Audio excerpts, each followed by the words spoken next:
Alright everyone, it's time for another mic test. Today we're testing the Sennheiser 421 II versus the Sennheiser 421 U5. Now you can see this on the inside where the clips go, and I don't really have any biases or preferences, just like our SM57 test. I sometimes use these on guitars, but I've never really compared them side by side.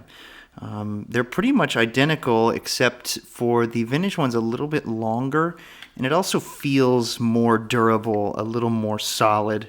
I can't really put my finger on it. It might be metal as opposed to, I don't know. It feels slightly heavier, maybe bigger transformer or something, but we're going to put them side by side up on a cabinet and compare them. Okay, so for the setup on this test, I'm running a Les Paul Traditional right into my Marshall clone and a 412 cabinet with a Vintage 30 speaker, just like the SM57 test. However, this time what we did was, rather than putting both mics up at the same time, I recorded a clean DI from my guitar and then reamped through the amp using a reamp box, and then I measured the position of the microphone for each take. What I'm doing is essentially measuring the center of the mic for each one, because the mics are slightly different sizes. So this way I can align the center of the capsule and the center of the body with each of these microphones. So you're hearing the same exact take, but it's just being reamped through the amp twice, for dirty and for clean.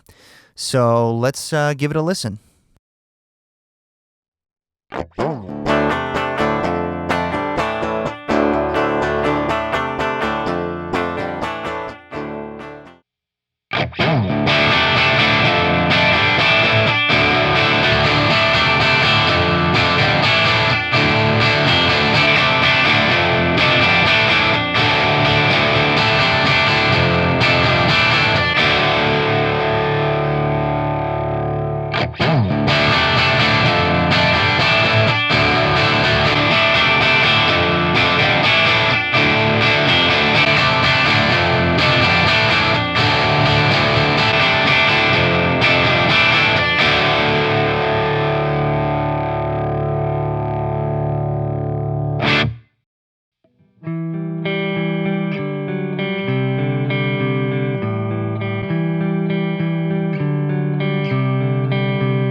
Alright, so for this test, there are some really interesting differences between these mics.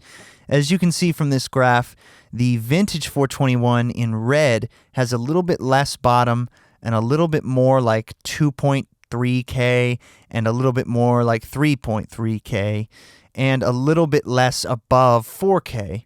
Now, on the clean sound, I actually preferred the modern 421 much better.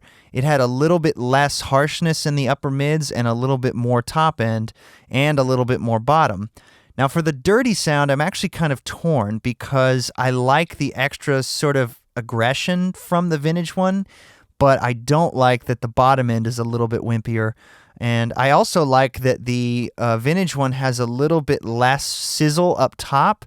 But like I said, that little bit of harshness in the high mids just kind of gets to me after a while. Now, I'm sure it depends on how you mic it, what speaker you're using. Of course, all those things are true.